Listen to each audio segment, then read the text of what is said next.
Have you noticed that nowadays people just throw words around like, oh, this person's toxic, that person's a narcissist, this person's a psychopath, as if it's nothing. But these words do mean something very specific. Dr. Leanne Brinke is here to teach you and me how to spot a truly toxic person and what to look for and what to do. People with very little training can detect with some kernel of truth the extent to which someone has psychopathic personality traits. Just like 5 seconds. 5 seconds? 5 seconds. Dr. Leanne Brinke. She runs the Truth and Trust Lab at the University of British Columbia, where she is a professor of forensic psychology. She's spent 2 decades studying manipulators, chronic liars, and dark personalities. We've got psychopathy, narcissism, Machiavellianism, and sadism. What are you looking for? They're incredibly manipulative, and they often come across as very superficially charming. What you see is not necessarily what you get, right? Friendly-looking demeanor on the outside, masking that hostility and anger underneath. What she calls poisonous people aren't just the subjects of true crime investigation. They're in boardrooms. They're in public office. You might encounter them in your living room or at work. She'll also reveal a simple way to know if you're being manipulated. And if you have to communicate with somebody with a dark personality, the one rule you have to follow. Can a person with a dark personality change? So, hey, it's Mel. And before we jump into this extraordinary episode, my team was showing me this. 51% of you who watch the Mel Robbins podcast here on YouTube are not subscribers. If that subscribe button is lit up, it means you're not subscribed. Would you please do me a favor and hit the subscribe button? My goal is to get that number to 40%. I know you love supporting people who support you, and that's the best way to support me and the team here. Thank you in advance for hitting subscribe. I truly appreciate it. And trust me, you're going to be so happy you're here because this conversation is extraordinary. Please help me welcome Dr. Leanne Brinke to the Mel Robbins podcast. thank you for having me. I'm so excited to be here. I am so excited that you flew in all the way from British Columbia because I am fascinated by your field of expertise and your research, and our team devoured your best-selling book, Poisonous People. And what I'd love to have you do is, if the person listening applies everything that you're about to teach us from your studies of deception and dark personalities, and they apply it starting today, what will change?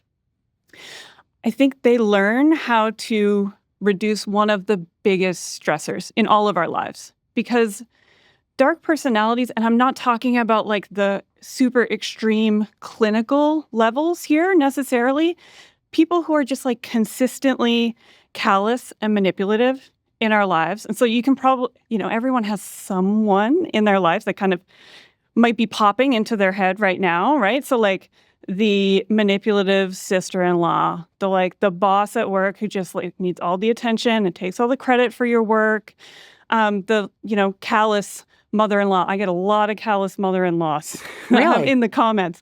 And it's just like, these are people who cause us incredible amounts of stress. They divide us.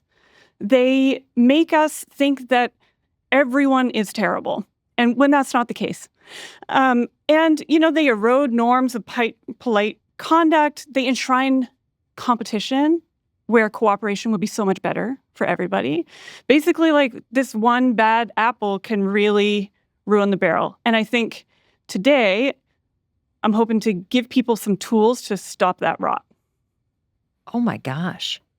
You know what was amazing about as you were talking is it probably happened for you as you were listening to Dr. Brinke, but I started to have situations and people pop into my mind. Mm-hmm. And one of the things that I wondered almost immediately, because as you talked about, these are the huge source of stress. You talked about callous, manipulative. They divide us. Mm-hmm. They make you think other people are terrible. Yeah. They stir up controversy and competition. Mm-hmm. Is it always someone who's doing it overtly, or would this apply to somebody who's maybe a little bit more victim-y and softer in their approach? Like as we because I want I want to start the conversation by you having people in your mind that cause you stress so that you can think specifically about how to apply this. Yeah. So, we define dark personalities as, the overlap between kind of specific dark personalities, which I'm sure we'll get into, is this kind of nexus of like callous, manipulative, and hostile. And they certainly know what they're doing. So one of the questions I often get is like, do these people realize that they are this way, right? And the answer is yes, because we often measure these personality traits with like a self-report. We ask them, is this characteristic of you? And they'll say, yeah, that sounds like me. Like, I don't have any remorse. I am a born leader. I am okay manipulating other people to get my way, and I don't feel bad about it. And so it's not like they don't realize that they are this way, but they don't necessarily care, or they're not like concerned about that impact on other people, right? That's that callous piece. So that combination of manipulativeness and callousness, I'm going to take advantage of you, I'm going to tell lies, and then I don't really worry about the consequences or how that makes you feel. Got it. I'm so happy that you just defined callous, because that was going to be my next question. So manipulative is my behavior does impact you, and callous means I don't really care that it does. Yeah. So what does a poisonous person look like in day-to-day life? So a poisonous person has elevated levels of callousness, manipulativeness, and hostility toward other people. That's kind of the core of dark personality traits. Okay. Yeah. And so like if you're trying to think of, in your life, what does that person look like? Yes. Right? So they might be the boss who is like consistently self-focused and takes advantage of all of the people that work underneath them, takes credit for their work, manipulates them perhaps into doing work that is not part of their job description, and then, is like, oh, this is all about me, right? It could be the, manipulative mom at the PTA, right? Like she's kind of pulling the strings, she's spreading rumors, and all so that she can kind of like maintain this position of power, right? There's, other versions, right? So you might have your friend's new boyfriend, right? Might seem really kind of sickeningly sweet around her, but is actually really cruel to everyone else around him. And it seems like he might be like love bombing her, right? Like creating this, beautiful sense of a future for them. But you see the pattern everywhere else, which is that he is callous. He doesn't care about other people. He treats them poorly. He dominates people. And so I think we see these personalities in all different versions or all different aspects of our life, because a personality is a consistent way of thinking, feeling, and behaving. And by virtue of it being consistent, that means it's like you take your personality with you wherever you go, right? So sometimes you're at the grocery store, sometimes you're at work, sometimes you're with your family. And so we see these types of personalities, in all different aspects of our life. I want to hover right there and make sure that I got that. So a personality is a consistent way of being, thinking, behaving, and feeling.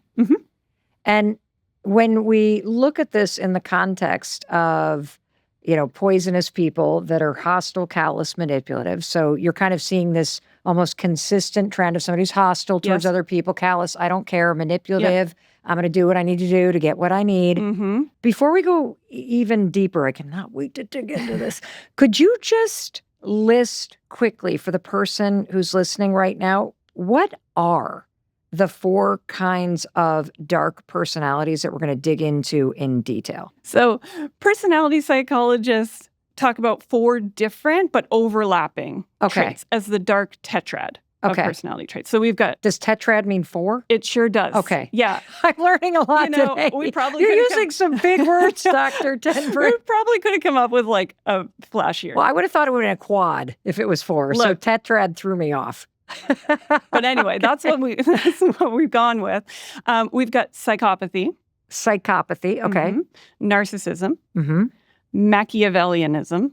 and sadism. So these are the 4 dark personality types, but as you've already said, as we're digging into each one so we can spot trends, there may be some overlap. Yes, Okay. absolutely. So like that question that I sometimes get, is this person a narcissist or a psychopath? That also suggests that they're like completely separate things, right? And when we get into the definitions, you'll notice that there's a reasonable amount of overlap. Huh. So these traits tend to be moderately correlated. So if you're high in one, chances are you're also higher in others. And so it's not like an either or kind of thing. It's often like a yes and. Got you. Yeah. After this episode, when you start to apply what we're learning, is it more useful not to label somebody a narcissist, but to go, that's a narcissistic personality style right there, ding, ding, ding, ding, ding, or they have the makings of a sociopath? Like, how do I talk to my best friend about this? Yeah, I think it's certainly more accurate to say like, this individual seems like they have high levels of psychopathic personality traits or narcissistic personality traits. I know it's a bit of a mouthful, but it recognizes the fact that, this is a continuum and not, kind of a black and white situation. Well, what I also like about that, even though it's a mouthful, is that I think for so much of my life anyway, and I'm sure as you're listening, you're going to feel the same way, that I have given so much time and energy and experienced so much heartache at the hands of people that are hostile, callous, and manipulative. Yeah. And if I can take a step back and be able to be more of a ninja with this, where I can go, oh, there's a narcissistic personality style. I think I could recognize it sooner versus thinking you have to label somebody something versus spotting behavior and recognizing, oh, I gotta step back from that. I gotta recognize that and step back. Yeah. Versus just saying, oh, that person is that kind of person, if that makes sense. Yeah, totally. I think sometimes we get caught up in like trying to figure out what is the label. Yes. Like, is she this or is she that? Yes. And that can kind of distract us from like, it doesn't have to be either or. It's just like, oh, I see there's callousness coming across in a lot of her behavior. And so now I'm like, okay, I'm cued into the callousness and I can try to interact with her in a different way that is going to reduce some of the impact of those personality traits. I find that to be really helpful because I feel more equipped than to spot it across a continuum versus waiting for behavior to build up to the point where I label somebody. Let's start with sociopath, because you hear that word thrown around a lot. What actually is a sociopath, Dr. Ten Brink, and how do you spot one?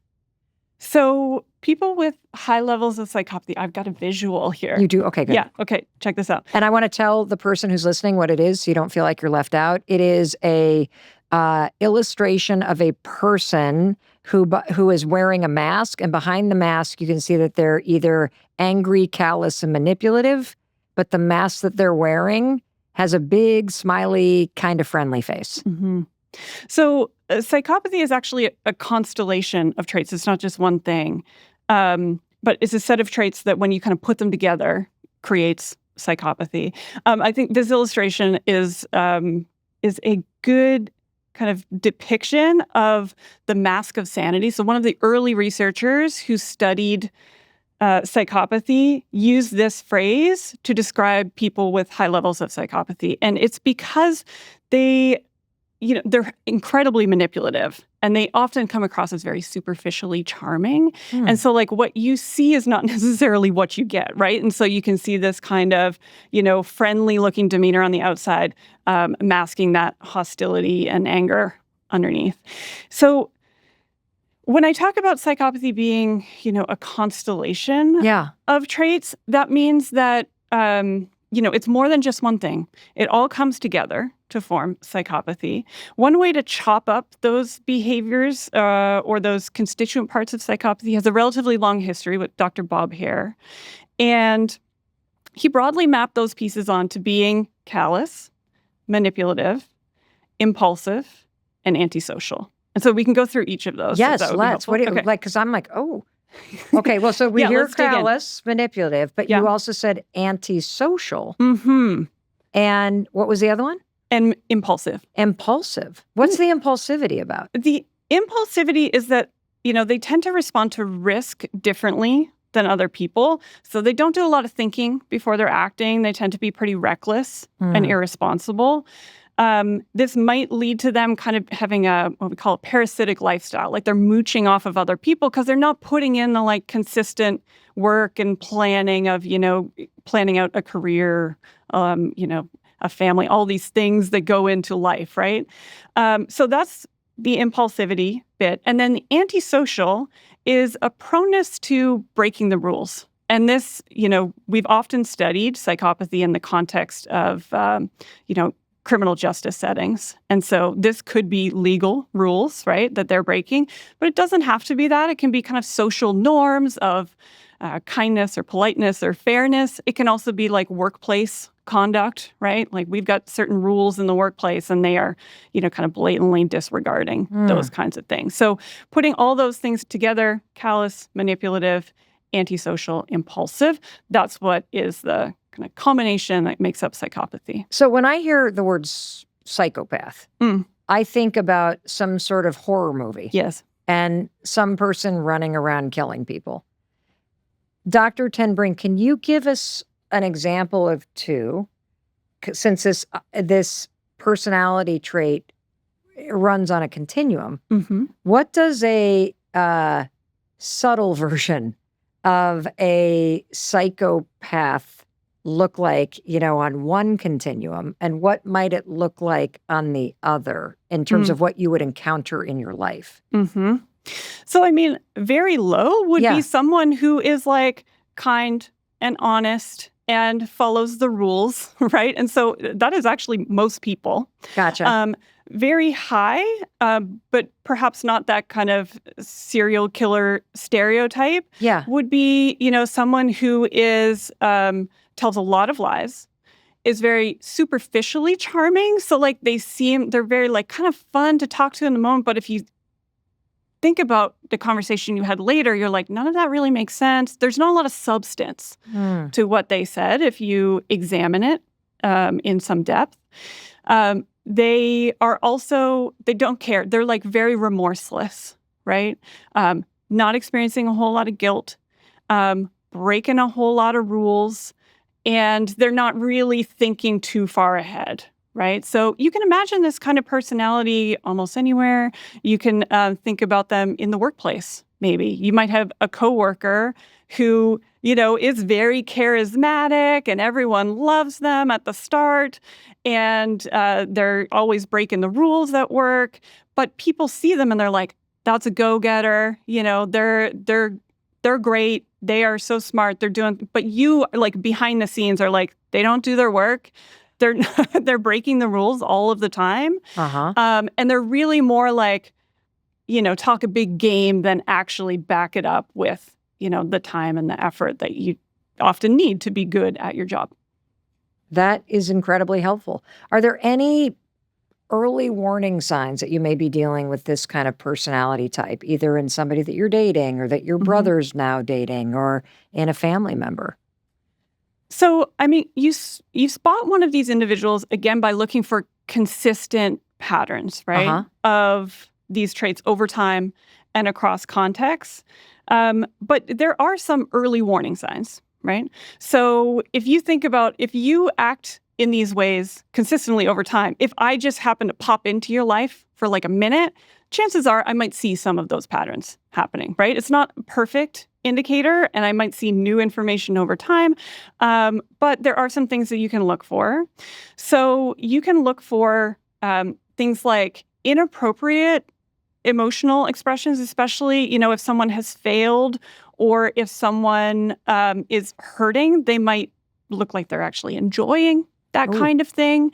They might be expressing really hostile language, but smiling at the same time. So you get this kind of weird emotional presentation. You might also get that superficial charm where it feels, kind of really good in the moment. But if you examine what they actually said, there's not a whole lot of substance. They tend to be kind of combative, right? So they might be kind of pushing on your personal and professional boundaries. So even if you say, "Oh, I don't really talk about my family while I'm at work," they keep asking you about it. And in addition to that, they might be kind of impulsive in their answers. They're answering very quickly, off the cuff. They interrupt you all the time, but they get really angry if you interrupt them because they tend to like to be kind of dominating or domineering in conversations. Let me tell you about Verizon's brand new Simplicity plan. It's one plan, one price, $30 a line per month, even for a single line, with their best 5G network for all. That's it. That's the plan. And when it comes to your phone, you can do what works for you. Already love your phone? Great, keep it. Or it's easy to buy a new one. Or you could upgrade to the newest phone every year for a monthly charge. So let's get this straight. One plan, one price, $30 a line per month, plus your phone, your way, and their best 5G network. I guess the Simplicity plan is just that. Super simple. Maybe that's why they named it that. One plan, one price, and the best network for everyone. Switch to Verizon today. For new customers, $30 a line includes auto pay and switch discount. Additional taxes, fees, and terms apply. Unlimited data is restricted to on-device smartphone usage, domestic data roaming at 2G speeds. What is Machiavellianism? Did I say that right? Yes, you Okay. did. Yeah. That's a big word. I know, it's so many syllables. So Machiavellianism is a tendency to desire status and control. Like they really want to be in charge. They want to be empowered. They want maybe fame or money, whatever that is. And they have a really amoral approach to manipulation, meaning like they're very willing to kiss someone's butt to get ahead, but they're also just as willing to like spread rumors or tell lies to do that. And they're not particularly bothered. They're just like, what do I need to get, to the top of the food chain here? And they're willing to do that. So somebody will step on your head or spread lies about you in order to get what they want? Yeah, totally. I know we have a visual. Let's pull this sucker up. Yes, we do have a visual. Okay, so this one, we got the chess pieces, right? So he's knocking you off the board. Yes. Right? So you're in the way, knocking you off the board. I think, what this depicts is essentially this very strategic social style. So like where we talked about psychopathy, having that kind of impulsive nature, right? This is different. This is like they're willing to like kind of plan things out. They're like, oh, Mel told me something kind of embarrassing. I'm going to like put that in my back pocket and I'll bring that back up later whenever I kind of need to turn the screws on her or something like that. Is this the kind of person where I think we've all had that experience where you have this sense that somebody is turning it on and showing up when they need something. Mm-hmm. And the second that they have gotten what they needed and used you for a particular purpose, you're gone. Yeah, absolutely. I spoke to some people who especially like at work would see this kind of behavior, very strategic, pushing people out very subtly, managing up to the boss to try to get what they want. And these people tend to be very, unsatisfied with their current position and like always gunning for something better. Yeah. What does this look like in a family? That's a great question. Usually we think about it at work, but in a family, again, it would be just that desire for power, control over other people, and probably very willing to, create these divisions maybe between, the cousins and the uncles and the whatever, create divisions so that they come out on top. So yeah, it would be very similar, right? So like we take our personalities with us wherever we go. Right. So same kinds of strategies, but just playing out in a different context. How do you spot a Machiavellian personality style at work? Like what are some of the behavior patterns that you should just pay attention to? So this is good. What's really going to be helpful here is talking to other people. About that person? Uh-huh. Why? So my dear postdoc advisor Dr. Dacher Keltner. Yes, who's been on this podcast. We love him, The Science of Awe. He's amazing. He did this study on gossip in a sorority. And essentially, he asked everyone to fill out a measure of their Machiavellian traits. And then he also asked the girls, like, who do you talk about? Who gets talked about, like, in private conversations, right? Who's well-liked, who has status, and who is respected. And what he found is that the people who were gossiped about the most were people who were not well-liked, but they were well-known. And they weren't well-liked because they were highly Machiavellian, and people perceived them as having status that they didn't really deserve. Oh. And so this is a situation in which, it can be really helpful to maybe not take all rumors as face value, right? But pay attention, because people are going to be talking about these individuals because they're so power hungry and because they are often stepping over other people to get to where they want to be. Yeah, it doesn't seem fair Exactly. that they have the job they have, or they have the attention of the boss, or they have the title that they have, because behind the scenes, we all know they either manipulated their way there or they didn't earn it. Yeah. Well, that makes a lot of sense. Mm-hmm. That makes a lot. You could see that playing out in a family. Yeah. Where you have somebody that becomes the favorite and who is also always stirring up drama and always sucking the energy out of the room. Yeah. And it doesn't seem fair. Right. Yeah. And it can be hard to see, because they use manipulation and they use it quite strategically. Like, it can be hard to see through at the start. I think that's what's hard about all of these personality traits, is that they've got manipulation at the core of them, right? How do you define manipulation? Manipulation is just the willingness to use other people to your own ends. And so you're essentially like pulling the strings on other people, changing their perspective, perhaps by telling lies or half-truths. So it sounds like, because I was about to say, aren't we all like using other people? But what you just said, though, is very important. You basically said you're willing to do whatever it takes to use people. Like, I suppose on some level, we all hope that our friends reciprocate. Yeah. We all hope that by, being loving and kind, you're going to get it back. But that's not a form of manipulation, because I'm not deceiving you in some way. Is that a fair way to think about it? Because I often struggle with the fact that, and this is kind of probably a conversation for after we finish these 4 personality traits, but here's something I struggle with. Like, I know people are wildly stressed out and overwhelmed. Yeah. And there's a lot going on with the state of the world. And you never know what somebody is dealing with. And I also recognize that you typically are not dealing with the actual person in front of you. You're dealing with their childhood issues and their emotional state and whether or not they've eaten anything and their tolerance for emotions and blah, bitty, blah, bitty, blah, bitty, blah. But so I often try to give people the benefit of the doubt from a very safe distance. Yeah. But we are living in a moment in time where the behavior of people in public, the behavior of people online, the acting out in families, it just seems like toxic behavior has skyrocketed. And so I am just trying to discern when that somebody's truly being manipulative versus somebody is having a super bad week. Yeah.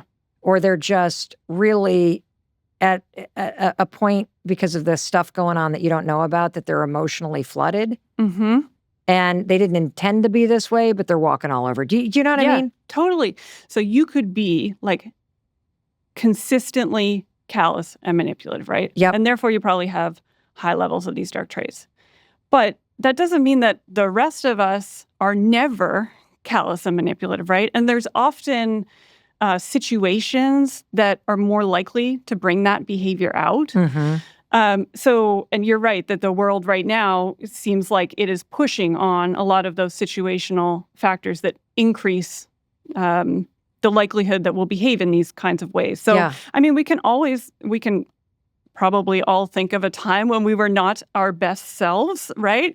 And I feel bad about that, though. Yeah. And I apologize for it. And Exactly. I then beat myself up over it. And what you're saying, I'm starting to discertain, Dr. Ten Brink, is that a person with dark personality traits actually does not. No.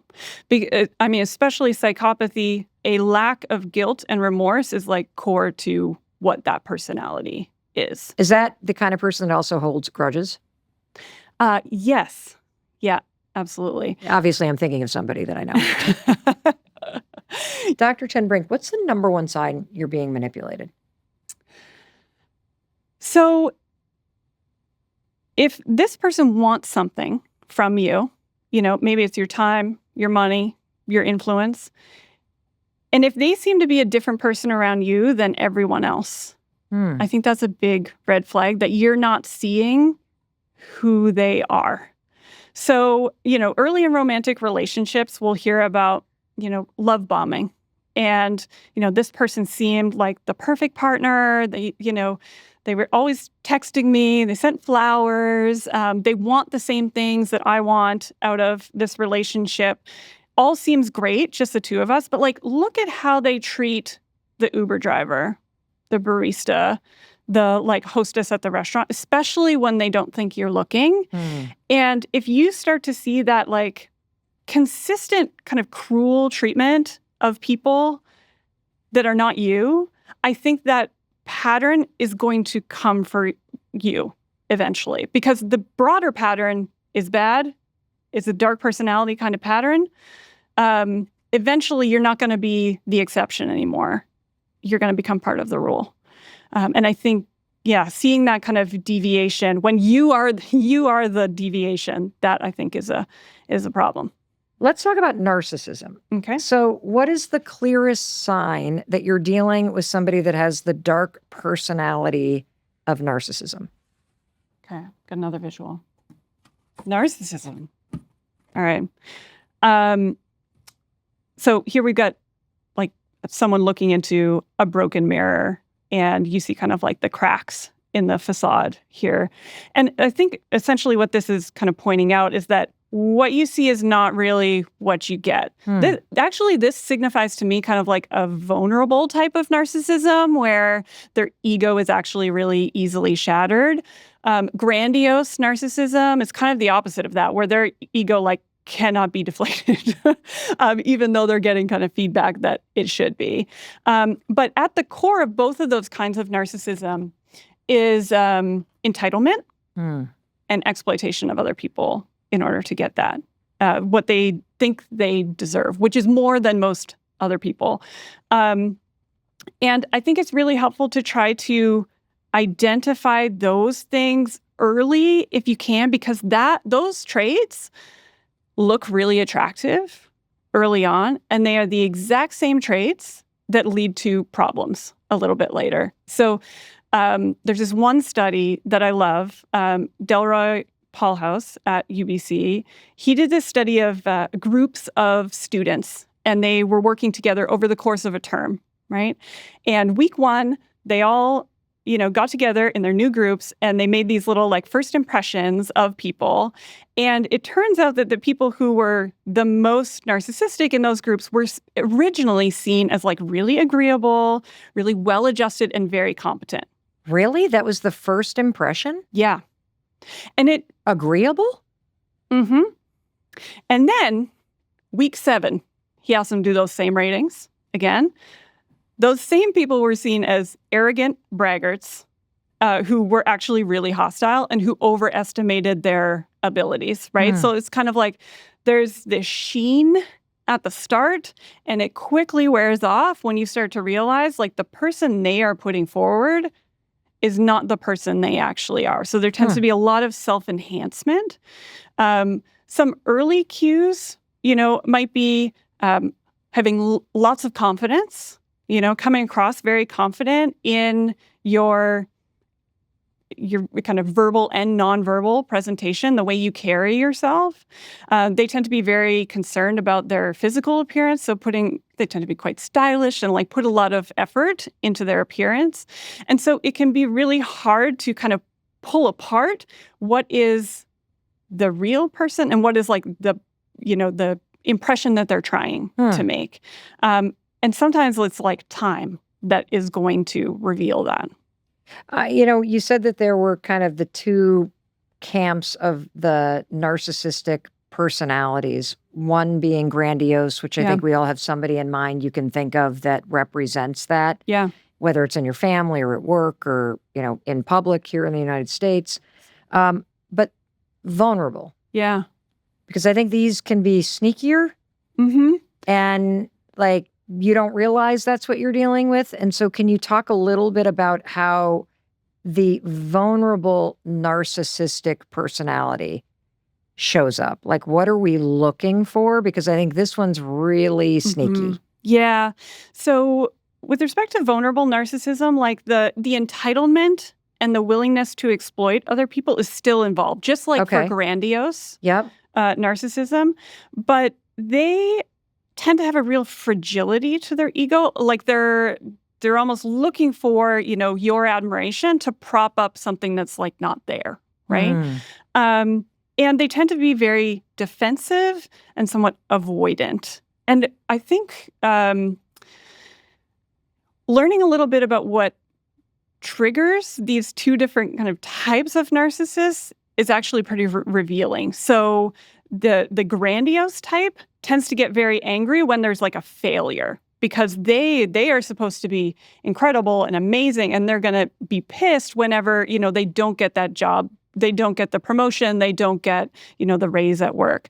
Whereas for a vulnerable narcissist, because they're kind of getting that ego boost from other people, it's rejection that really upsets them. And so if, they get broken up with, or someone just doesn't treat them very nicely, they tend to really react strongly to that kind of thing.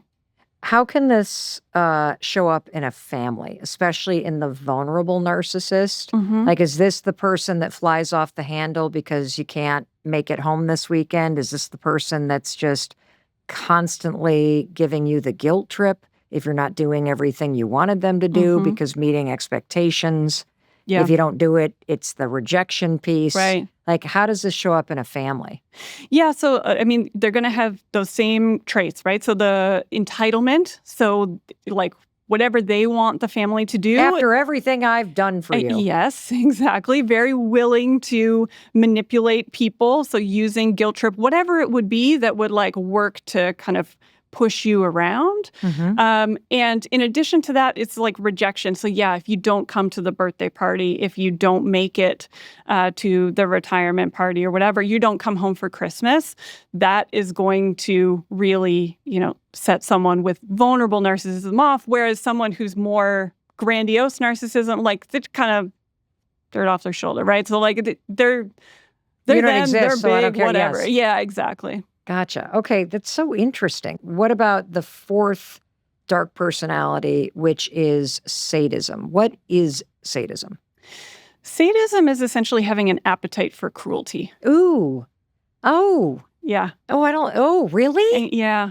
So it's centered around finding enjoyment in the pain of other people. Enjoyment? Mm-hmm. Oh. Like, oh, my God. That's awful. Yeah. Oh.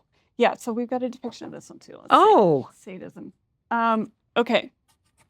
So here we've got someone who is, taking some control over the situation. I might actually add little knives or something. Oh my gosh. So this is a visual that Dr. Ten Brink is holding if you're listening. There's a person that's big above and then a little person that's almost like on puppet strings being manipulated. But you're saying they take pleasure in hurting other people. And so if you were to add anything, you would literally stab the person that's at the end of the... Oh my, that's terrible. Yeah, they get enjoyment out of pain. And what's so interesting about your reaction is there are those very extreme versions of this. Like when I was an undergrad, I was coding these descriptions of sexual homicides, and I was coding them for evidence of gratuitous violence and sadistic violence.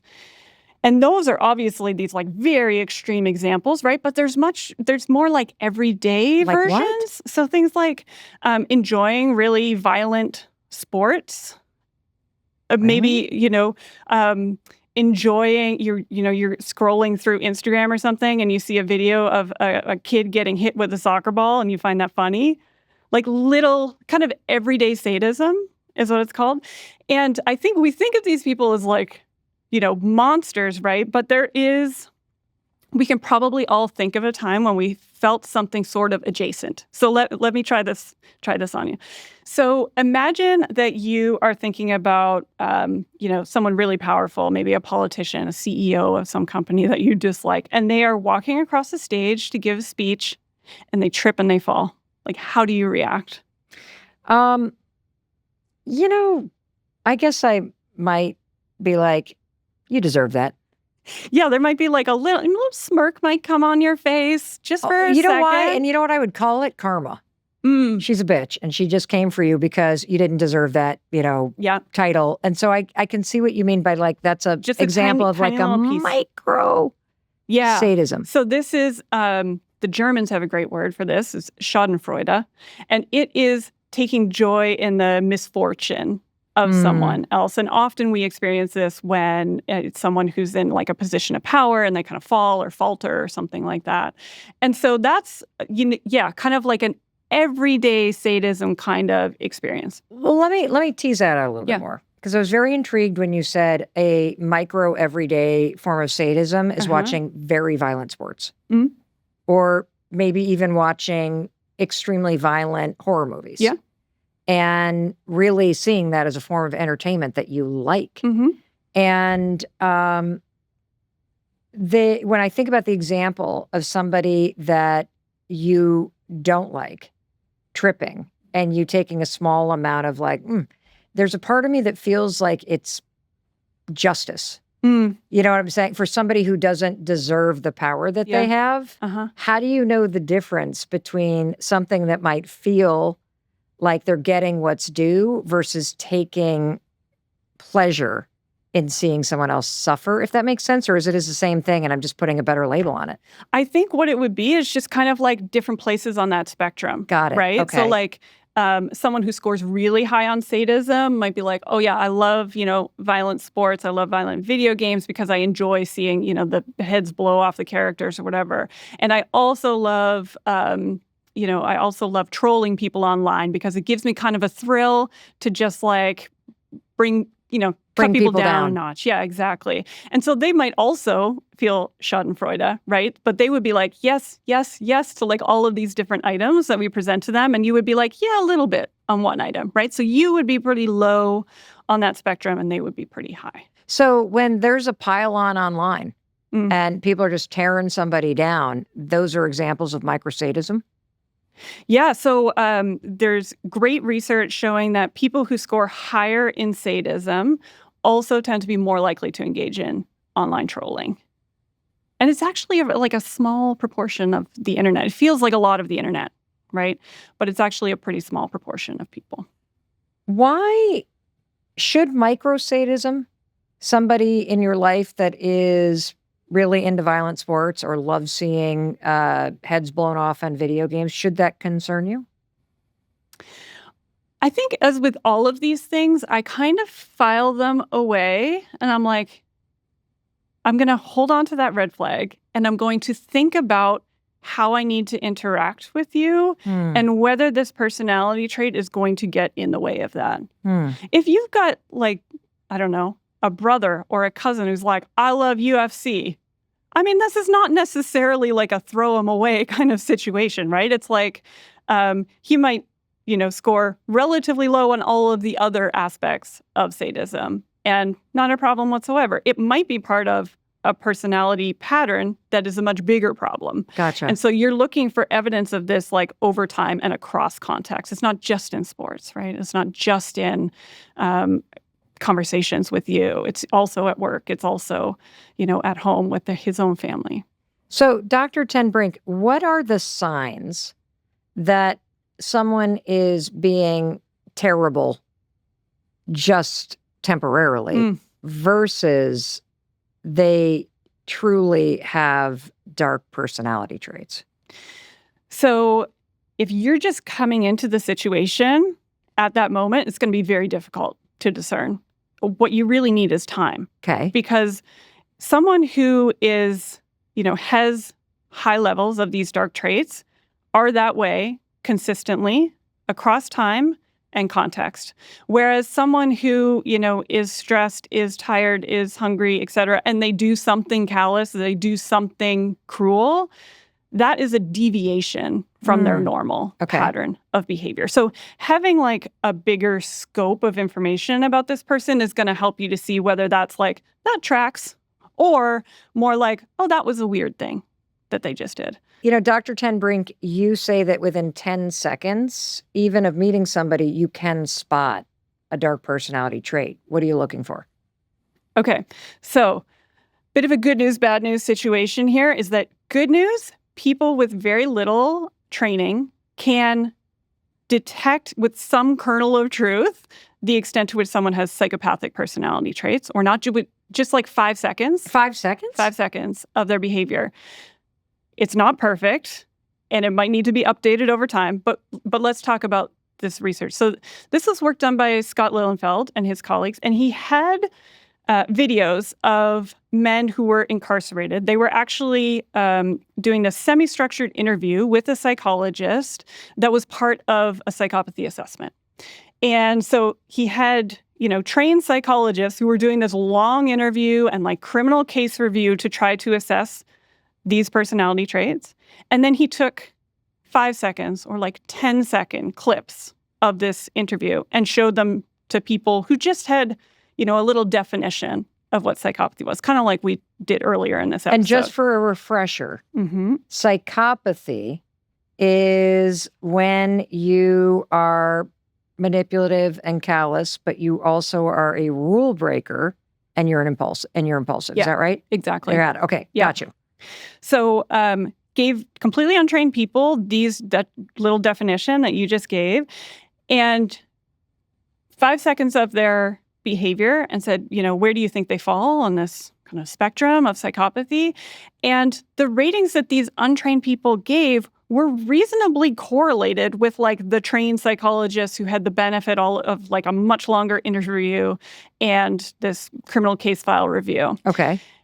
So we're like, what are they looking at, right? So my colleagues and I, we reached out to Scott and we're like, can we get these videos? We want to code. We want to know what people are looking at. And what we found was that the people with high levels of psychopathy were saying really hostile things and smiling broadly. We call it a Duchenne smile. You get those little crinkles around your eyes that go along with the upturned lips. All I heard was douche. And I'm like, okay, yeah. It sounds like somebody would smile as they're saying something really cruel. Yeah. Yes. Yeah, exactly. So we're getting this like extreme kind of discordance between the things they're saying and the way that they're expressing it. And people kind of naturally were like, that's weird. I think that's associated with psychopathy. And that was a reasonably useful cue in this case. There are other things that you can look forward to. So high psychopathy folks are more likely to interrupt you in conversation, but refuse to be interrupted themselves.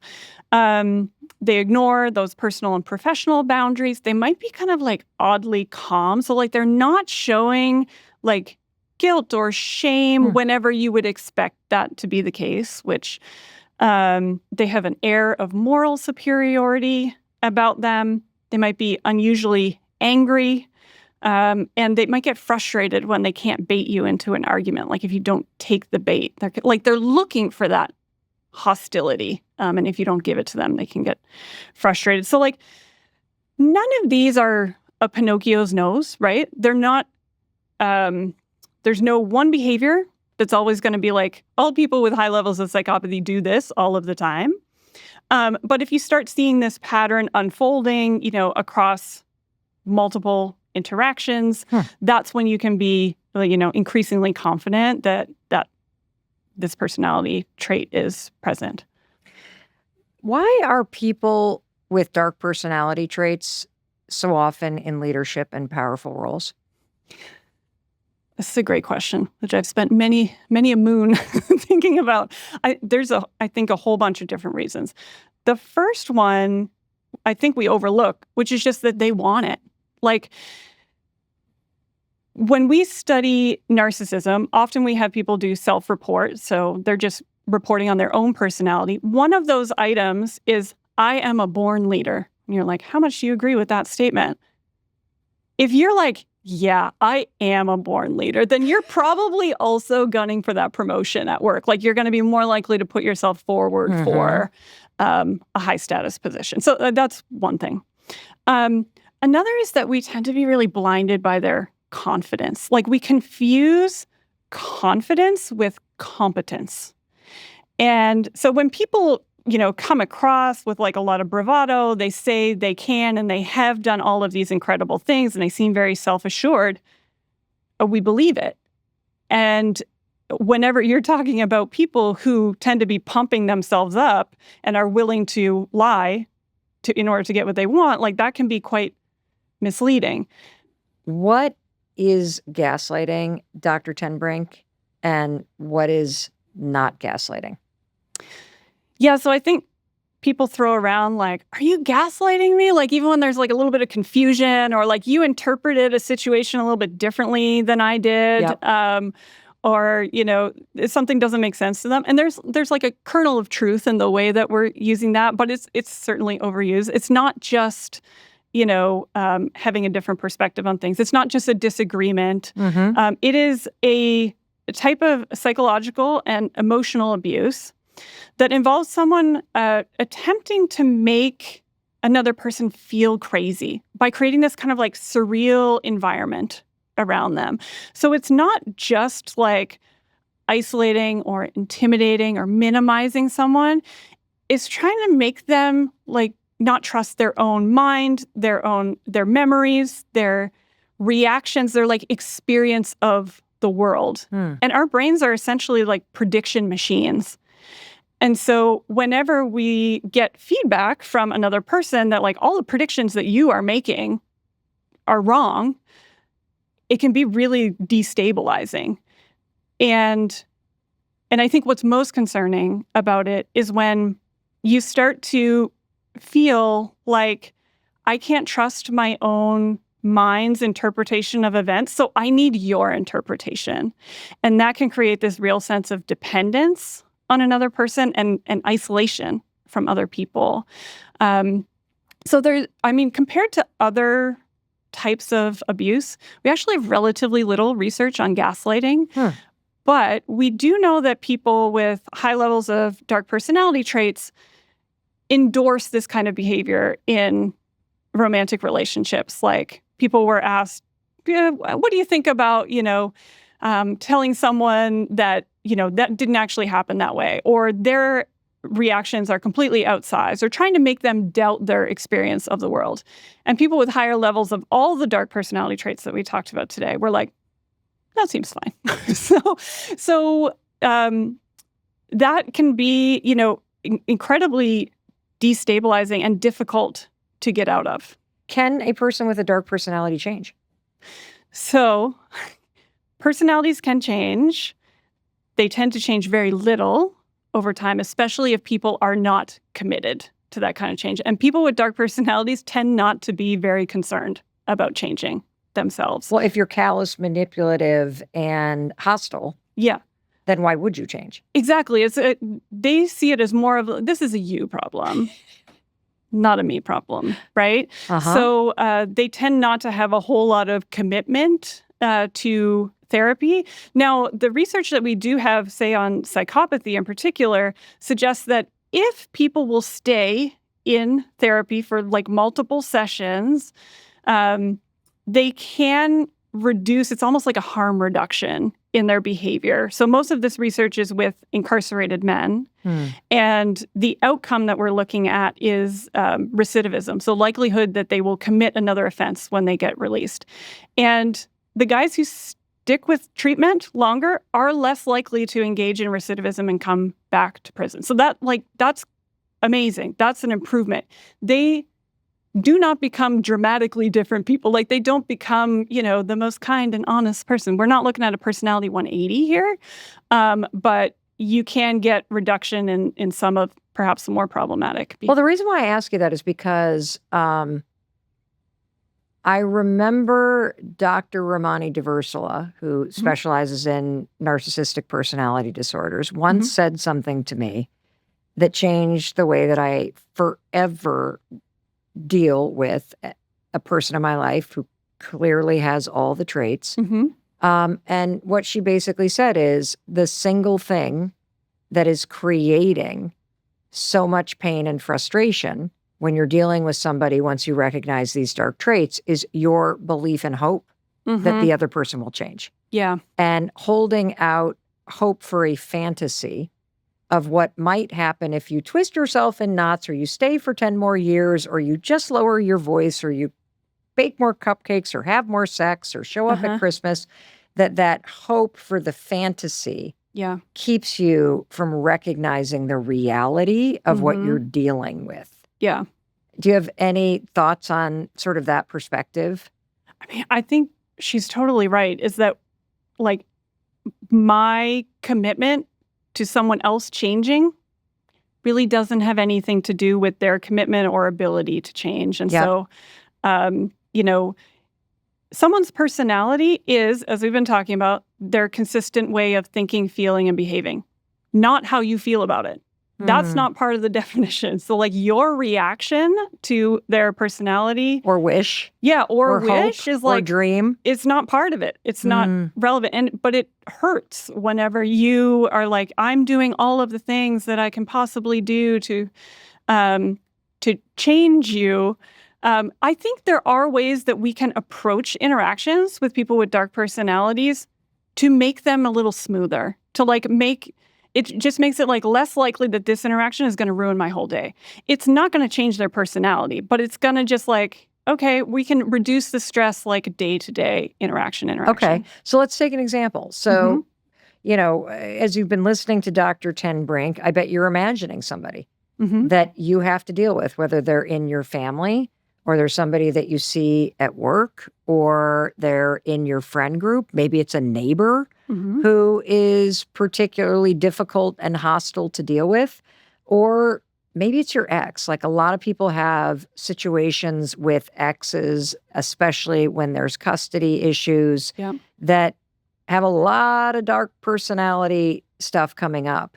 So when you recognize that you're dealing with somebody with these traits, and you also recognize the truth that you have no control over them changing, but when you recognize the situation, you could maybe change how you approach the situation to reduce its impact on you. Yeah. I would love for you to speak directly to the person who's listening, because you have taught us so much today and really helped us to see both that this is on a continuum, that there's only certain things you can control, which is how you're going to show up, and that there are things to do here, one of them not being that the other person's changing. If the person listening takes just one action after hearing everything that you've taught us, what do you think the most important thing to do after listening to this is? I think it's to slow down, because personality is a pattern. We keep talking about this over and over again.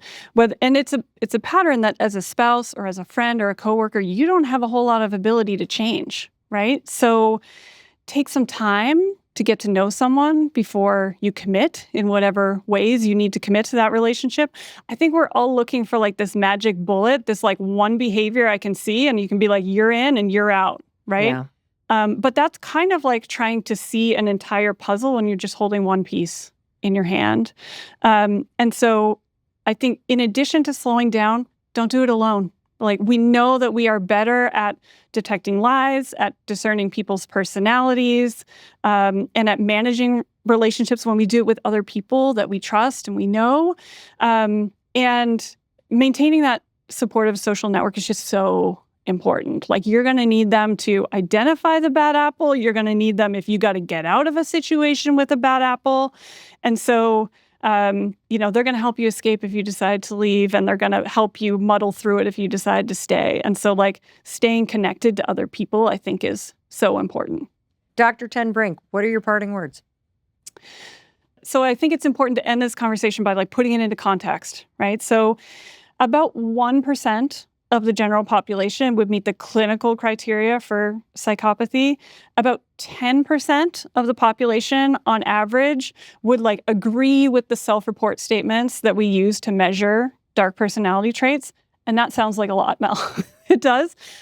But it's so important to flip that statistic around. That means 9 out of 10 people are not callous and manipulative and impulsive and antisocial. They are honest and they are kind and they are helpful. And if you take the time to get to know people, I bet you'll be surprised at how many good people there are out there. There's such a lack of trust in society right now.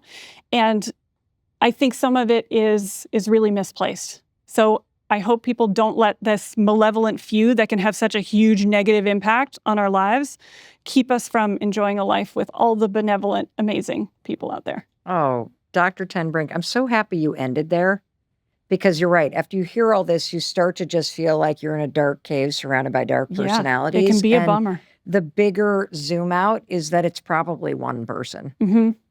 Yeah. It's probably one person that has been causing the massive amount of stress in your life. Yeah.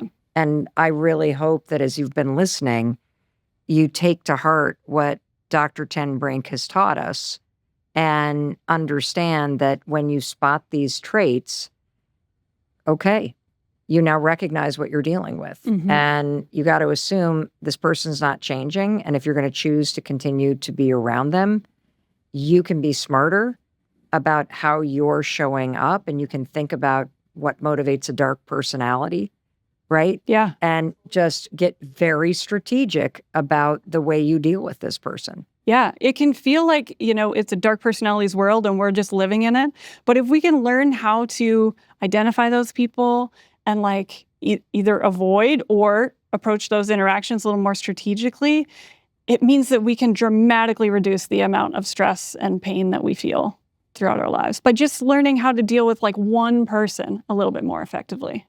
Well, we all have that one person that's causing 90% of the stress. So I appreciate that you walked us through all of this in depth and really explained it so we can see what's just normal stress and immaturity and what's really something that you need to protect yourself from. So Dr. Ten Brink, thank you, thank you, thank you. Thank you, Mel.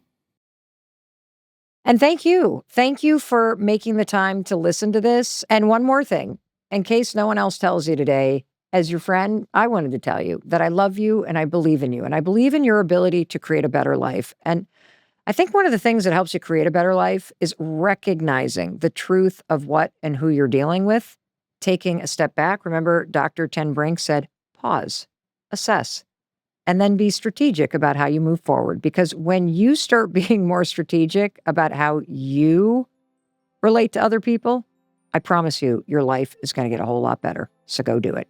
All righty. I will see you in the very next episode. I'll be waiting to welcome you in the moment you hit play.